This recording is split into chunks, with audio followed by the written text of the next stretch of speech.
Britain sat upon a mountain of dark, burnable rock. This rock, known as coal, held the dormant energy of ancient forests, waiting for the right moment to be unleashed.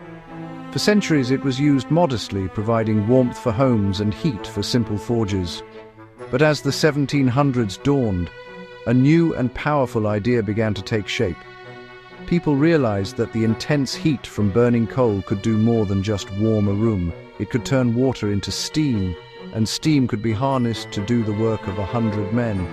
This simple but profound realization was one of the critical ingredients that would eventually ignite the fires of the Industrial Revolution, a period of change that would reshape the world forever. The second crucial ingredient was not a physical resource, but a legal and social one, a special system of ownership. Unlike parts of Europe where the crown or a small aristocracy dominated, Britain's laws were evolving. The journey into Britain's industrial age began deep underground. For mine owners, the most immediate challenge was not finding coal, which was often plentiful and relatively close to the surface, but in battling the constant threat of flooding. As miners dug deeper, groundwater would seep into the shafts, turning the pits into dangerous, unworkable swamps. This problem placed a hard limit on extraction. Buckets and horse-powered pumps were slow, expensive and woefully inadequate, creating a bottleneck for a burgeoning industry. This is where Britain's system of property rights became a powerful catalyst for innovation. Secure that they owned both mine and profit, owners had a direct financial incentive to solve flooding. This wasn't wealth for a distant king, it was tangible profit for the investor. So they poured money into finding a better solution, funding inventors and engineers who promised better pumps. Property, land, mine or factory could be collateral for loans from growing banks and financiers. An owner could mortgage a mine to buy an experimental pumping machine. Clear, protected rights made capital flow to ideas. The solution to the flooded mines arrived in a cloud of steam.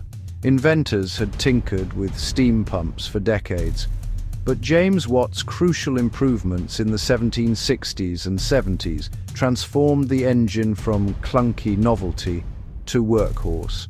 His separate condenser wasted far less fuel and produced more power. For a mine owner, this was a game changer. Fueled by the very coal they dug, it could pump day and night. The investment was significant, but the potential return enormous.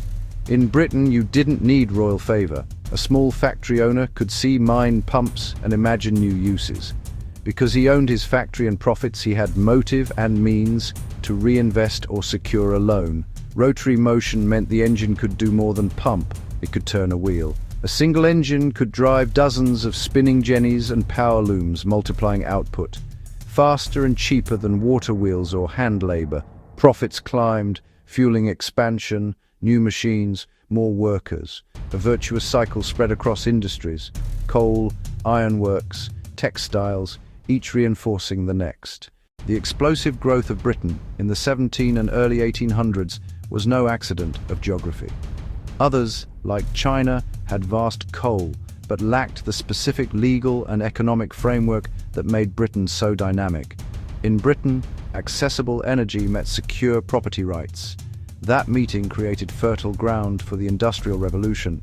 Coal provided the raw power, but ownership provided the human motivation, giving thousands a direct stake in productivity. Mine owners, factory builders, inventors, investors. Their collective ambition reshaped the landscape. New towns grew around coalfields and factories in northern England, Scotland and Wales. Canals and railways, financed by private companies, moved goods faster. Investors backed projects because rights were secure and returns expected. Visible transformation followed an invisible legal framework. Problem demanded pump. Ownership funded engines. Engines left mines for factories. Owners invested again.